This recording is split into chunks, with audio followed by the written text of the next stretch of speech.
Hello guys, yan si DM. Naliligo na siya. Hindi na nakapaghintay kahit winter. Kahit malamig. So hindi naman masyadong malamig kasi mainit ngayon yung panahon, may araw. Sa gabi lang minsan mainit talaga. So yan guys, dito kami sa Lamma Island sa Hong Kong.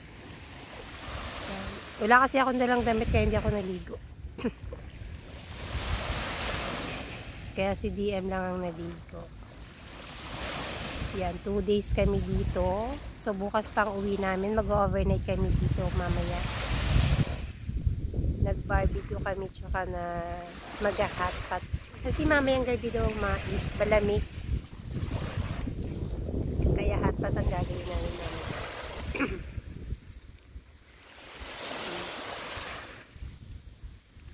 Tapos bukas ng lunch. After lunch namin, balik naman kami ng Macau na.